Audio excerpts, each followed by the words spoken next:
Olá, pessoal! Aqui é Isabelle Novelli, nutricionista do Instituto de Nutrição e Oncologia. E, bom, eu estou muito animada da gente estar começando essa semana, indo na prática, falando sobre um tópico tão relevante para o paciente oncológico, que é perda de peso.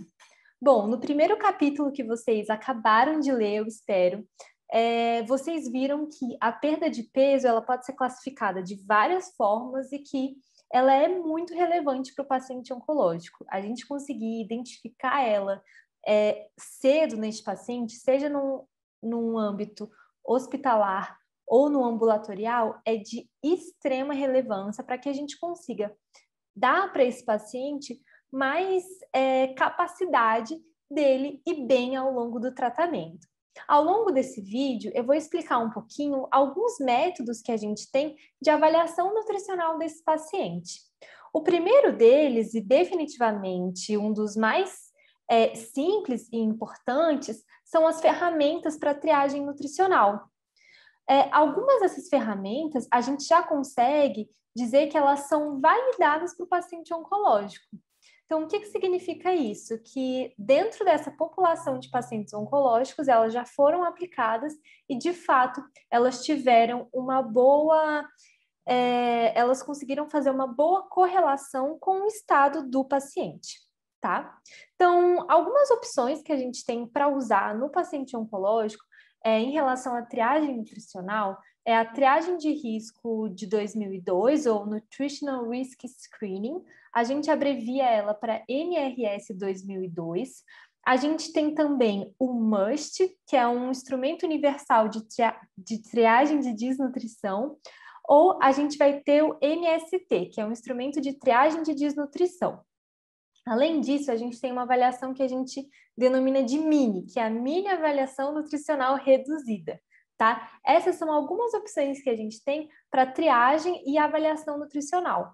Com certeza, a avaliação mais robusta para a gente conseguir identificar se esse paciente está perdendo peso, se ele está desnutrido ou ele tem risco de desnutrir, é a SGPPP, que é a avaliação subjetiva global produzida pelo paciente. Essa é uma avaliação que foi validada para o português, ou seja, ela é fácil de usar, uma parte dela pode sim ser feita pelo próprio paciente, né? E ela abrange vários aspectos relacionados à perda de peso, funcionalidade, exame físico. Então, ela, de fato, é uma excelente ferramenta de avaliação e triagem nutricional, tá? Além disso, a gente vai ter também as metodologias de composição corporal, tá?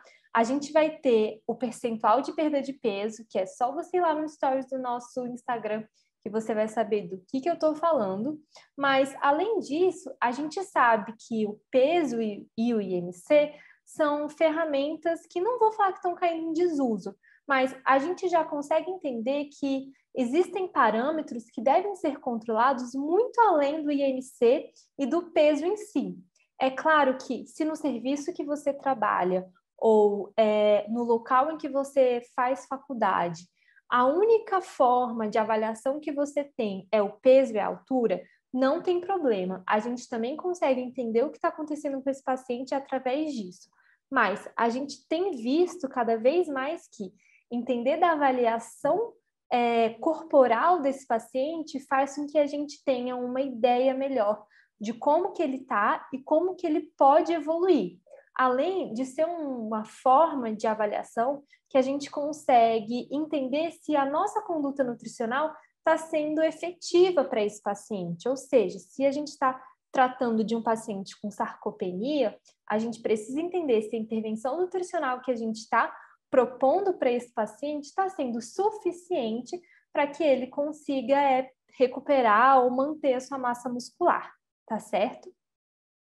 Bom, a composição corporal, vale lembrar que a gente está olhando o máximo de compartimentos possíveis desse paciente. Então, tecido muscular, tecido adiposo, água extra, intracelular, o componente ósseo também é importante da gente entender. Então, quanto mais informação essa análise de composição corporal fornecer para a gente, melhor, tá? Algumas das principais formas que a gente vai ter de avaliar essa composição corporal do paciente são as dobras cutâneas, né, e as pregas. Então, é o que a gente usa o adipômetro para fazer isso. Esse é um método que tem muitos prós para a gente usar no paciente oncológico, especialmente para a gente conseguir identificar perda de compartimentos, tanto tecido quanto massa muscular, tá? Com tecido adiposo como massa muscular.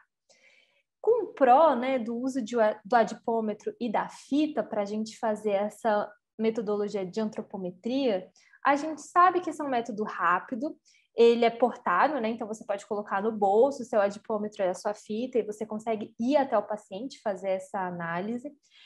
O paciente, ele não é exposto à radiação, e eu vou mostrar por que eu estou falando isso, e ele traz resultados imediatos, né?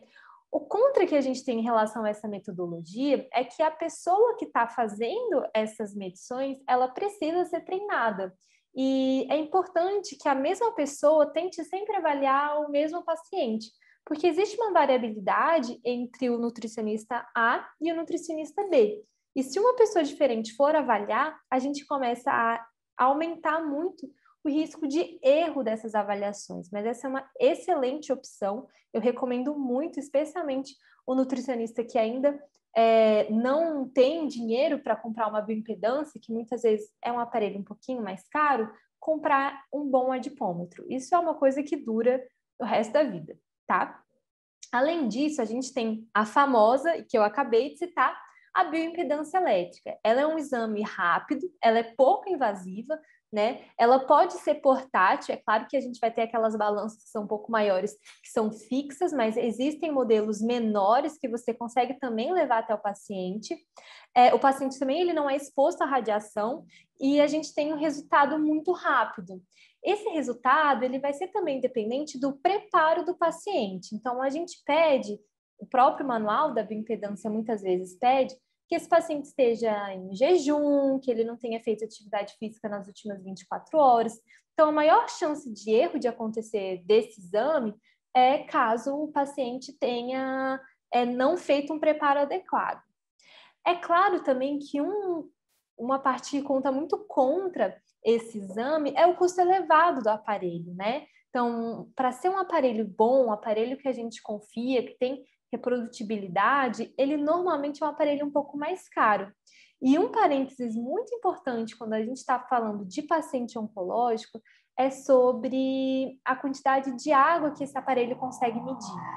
Então, alguns pacientes, eles estão extremamente edemaciados e o aparelho, se ele não for de boa qualidade, ele pode ter um pouco de dificuldade de diferenciar essa água para essa água de outros tecidos do paciente e não, por exemplo, superestimar uma quantidade de massa muscular, que é o que pode acontecer. Existem algumas bioimpedâncias que são realmente específicas para medir água intra e extracelular. Normalmente, elas são usadas num contexto de hemodiálise, em que essa informação é essencial para o paciente. Mas, de fato, esse é um aparelho que, no ambiente hospitalar, vale muito a pena ter.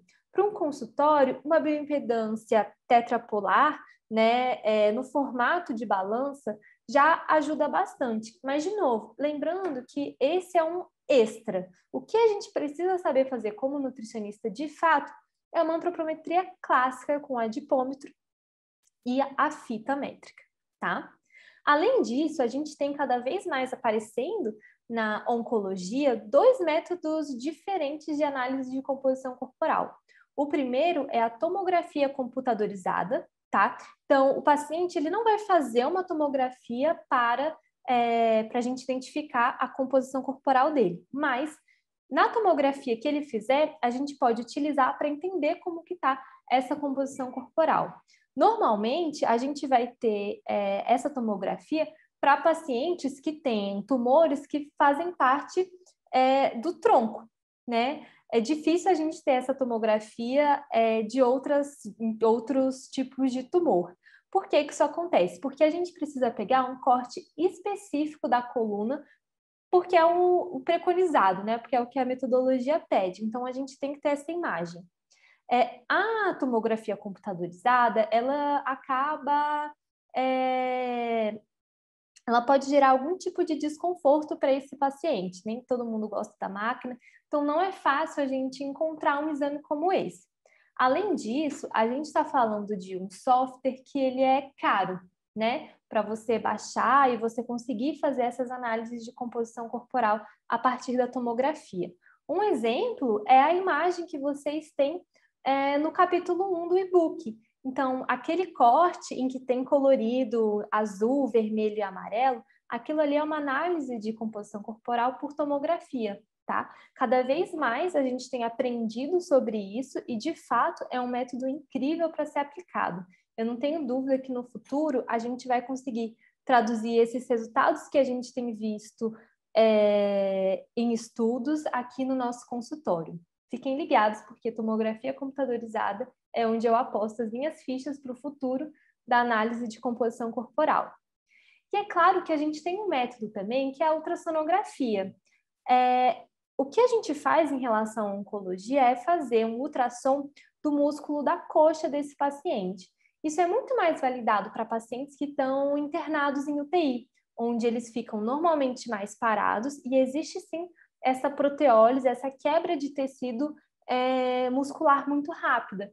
Então, a ultrassonografia, você faz um ultrassom da coxa e você mede quantos centímetros tem essa camada de músculo. O que a gente observa é a diminuição em centímetros dessa camada para a gente entender um pouco como que está a composição corporal desse paciente.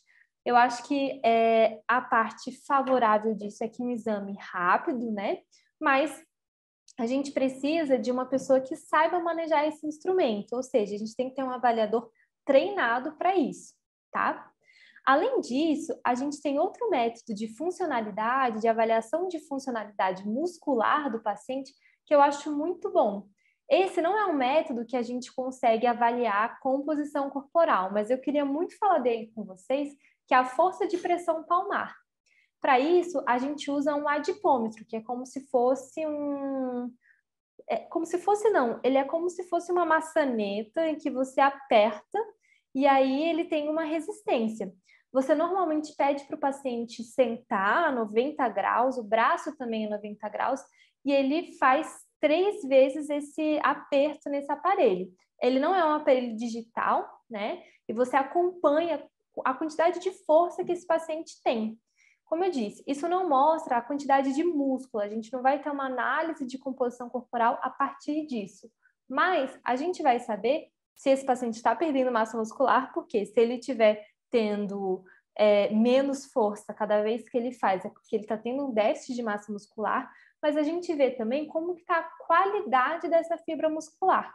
Ou seja, é um aparelho super interessante da gente ter também para o paciente conseguir mostrar como que está a funcionalidade do músculo dele, né? Não só peso ou, enfim, composição corporal.